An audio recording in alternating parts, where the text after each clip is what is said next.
Vamos agora para a prova de pequenos conjuntos discretos de elementos, 6, 7 anos.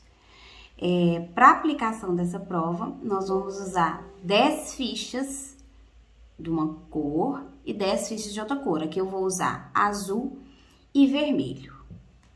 Uma coisa simples, né?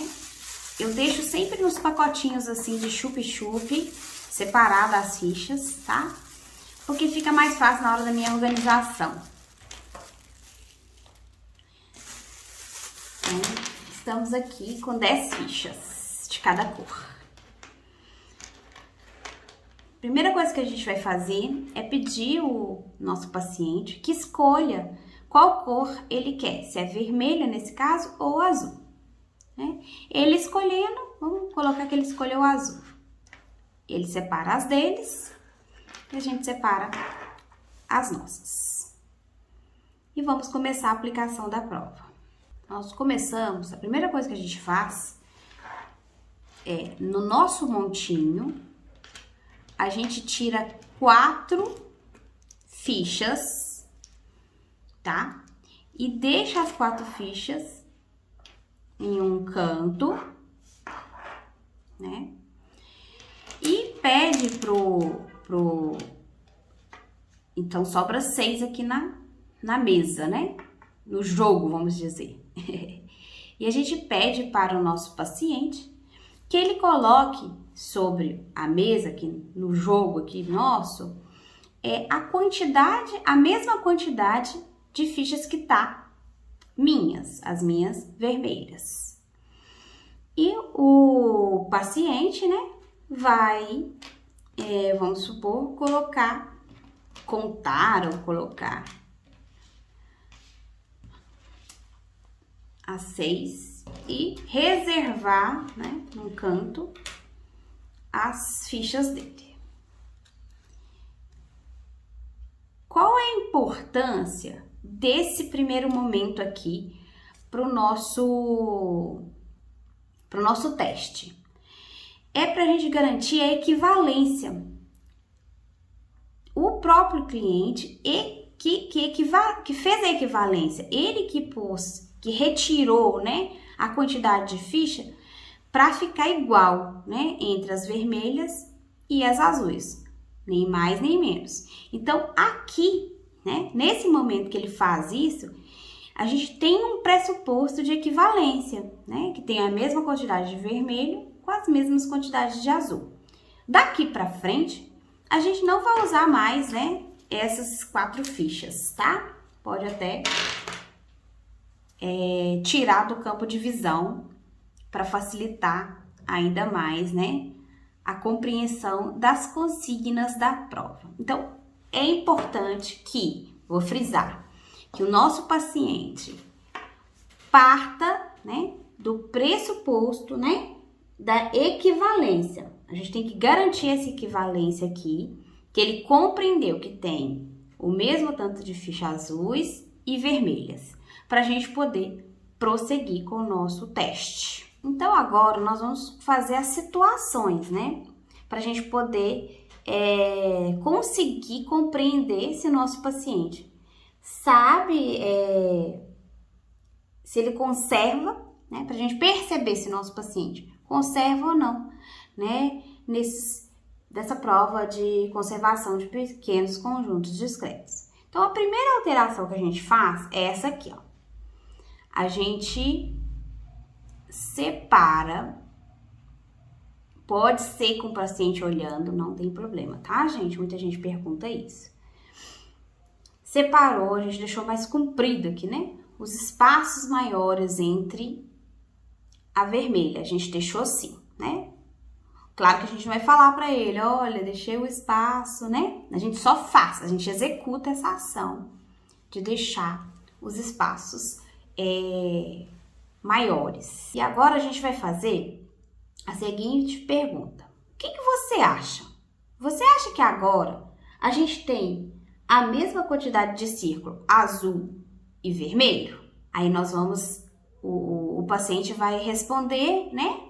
E aí eu vou falar algumas respostas que podem acontecer aqui e quais são as situações que você pode fazer, né, com o seu paciente. Então, vamos lá. Ele pode falar assim, não, aqui, né, aqui o azul tem menos e o vermelho tem mais. E aí, o psicopedagogo vai perguntar, por que você acha que tem mais vermelhos do que azuis? E o paciente vai responder, eu acho que tem mais vermelho porque aqui está ocupando mais espaço. E o vermelho e o azul está ocupando menos espaço. Essa foi a resposta do seu paciente. Como que você contra-argumenta? Né? Como que o psicopedagogo contra-argumenta? A gente fala para ele, mas você lembra que no início lá do jogo você tinha colocado a mesma quantidade de azul das mesmas quantidades de vermelho? Você lembra que eu coloquei as minhas fichas e depois você colocou o mesmo tanto? Você tem certeza que agora mudou a quantidade? É isso mesmo? Essa é a contra-argumentação, é isso? E aí, o paciente tem algumas formas de responder isso, né? São duas formas mais básicas aqui que eu vou exemplificar. Ele pode te responder, é verdade, olha, 1, 2, 3, 4, 5, 6. 1, 2, 3, 4, 5, 6. É verdade, tem o mesmo tanto mesmo. E aí você pergunta, como que você descobriu isso? Porque eu contei e vi. Ok? Sempre entenda como é que ele pensou, como é que ele raciocinou. Ele pode também responder que, não, agora mudou porque tá ocupando o mesmo espaço. Olha aqui, ó, tá mais espaço aqui e menos espaço aqui.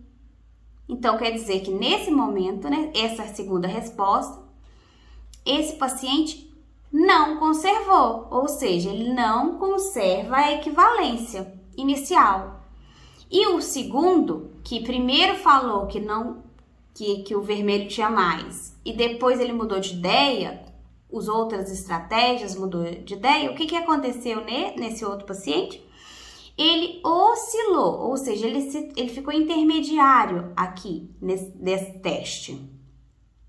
Ok? Agora eu vou fazer outra resposta que pode acontecer nesse mesmo contexto aqui, dessa mesma modificação de ficha. Colocou, aí o paciente pode responder, não, tem o mesmo tanto sim de ficha. Aí você pergunta, por quê? Ele vai falar, porque só tá diferente aqui os espaços, mas tem a mesma quantidade. E aí você vai contra-argumentar esse outro paciente. Como que você vai contra-argumentar? Você vai falar assim, mas esse aqui, o vermelho, tá ocupando mais espaço. E o azul tá ocupando menos espaço. Você tem certeza que tem a mesma quantidade de fichas? O seu paciente pode te responder de duas formas nessa situação. Ele pode se contradizer e falar para você, é verdade, realmente aqui deve ter mais porque está ocupando mais espaço e aqui deve ter menos. Se ele respondeu isso, ele está oscilando, né, na conservação da equivalência. Se ele responder, não, é só porque tá espaço, continua o mesmo tanto, olha aí para você ver, não mudou nada. Ele conservou. Porque ele conserva a equivalência inicial. Beleza, gente? Dúvidas aqui, depois vocês me perguntam que a gente vai explicando, tá bom?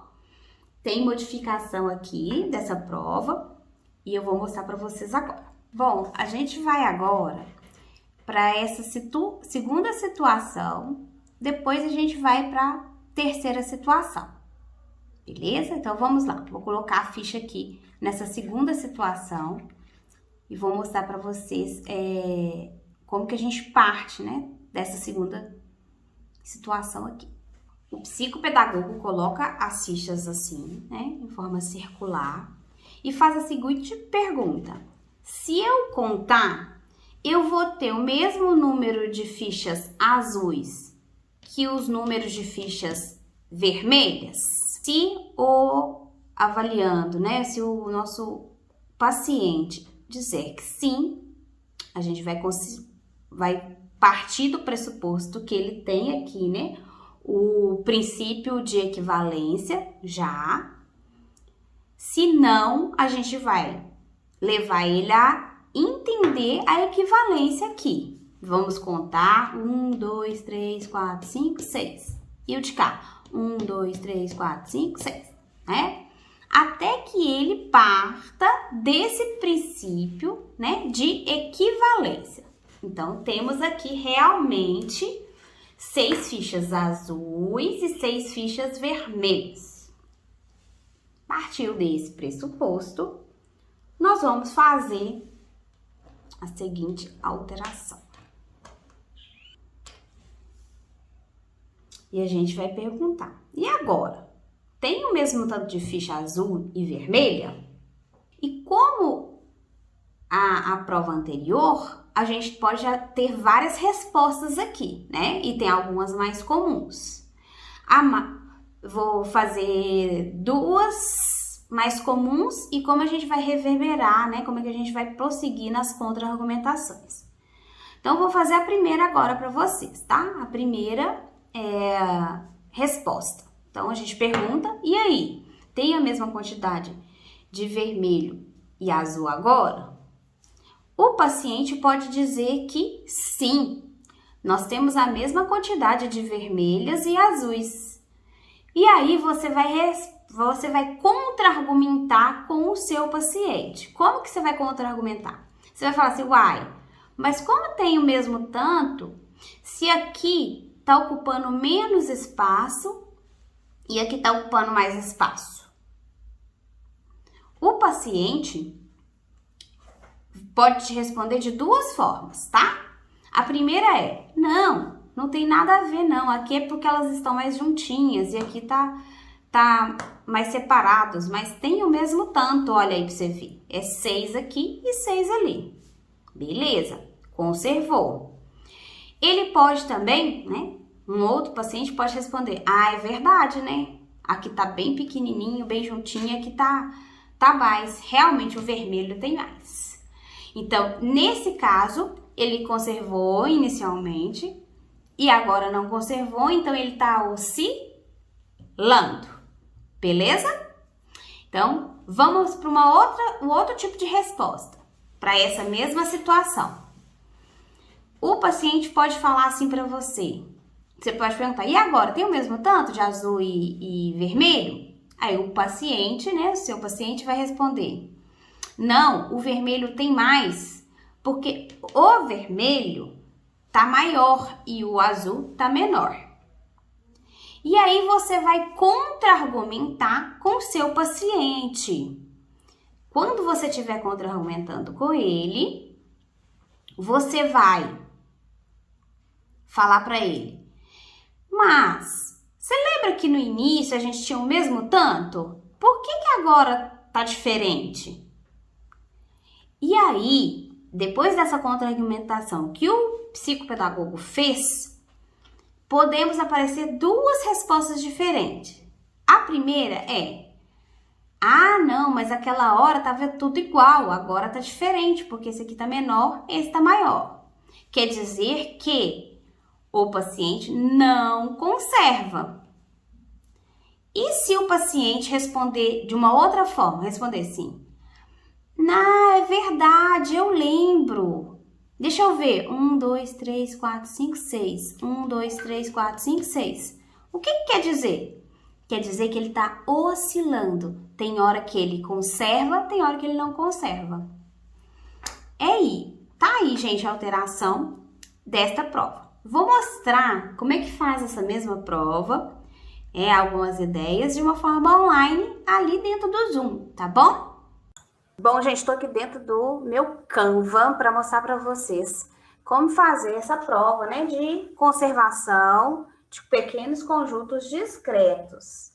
Lembram que eu estava lá fiz fisicamente, agora eu quero mostrar para vocês de forma remota né, como é que a gente pode fazer essa mesma prova.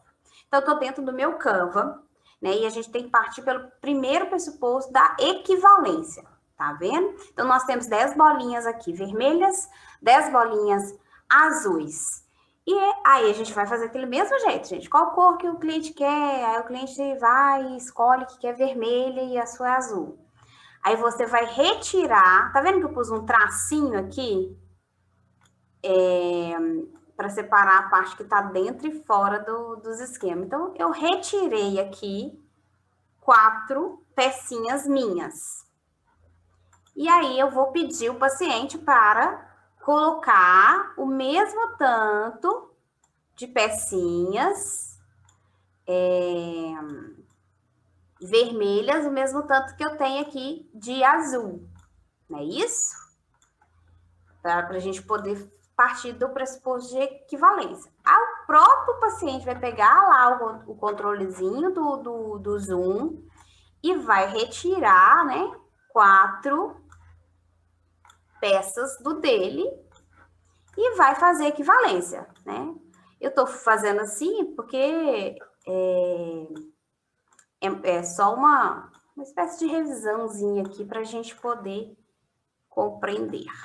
Beleza, aí fez aqui, né, a equivalência, e aí vocês vão partir desse pressuposto. Aí depois que partiu dos pressupostos, né, as modificações é só você mesmo que vai fazer, e aí você pode fazer elas assim, né, no Canva, olha como é que é simples, e vai, né, mostrando para o paciente. Pode fazer aquela aqui, que é um redondinho assim também. Sempre lembrando que a gente passa pelo pressuposto de equivalência antes de fazer, né, a prova. Deixa eu pôr aqui, para vocês verem como é que seria ela no outro formatinho. Enfim, tem psicopedagogos que fazem também assim, ó, uma outra situação, que é essa aqui, que é uma dentro outra fora, né? E as contra-argumentações, as argumentações continuam da mesma forma, tá bom? Então, é só para dar aquela dicasinha, né? De como levar isso também para o online.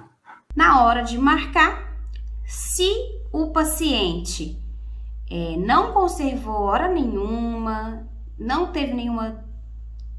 conservou mesmo, a gente marca nível 1. Se o paciente ficou intermediário, ora ele conservava, ora não dentro dos testes e as alterações, a gente marca nível 2, intermediário. Se o paciente conserva, a gente marca nível 3, que ele conserva nessa prova de pequenos conjuntos discretos de elementos. No próximo vídeo, nós vamos falar sobre conservação de massa.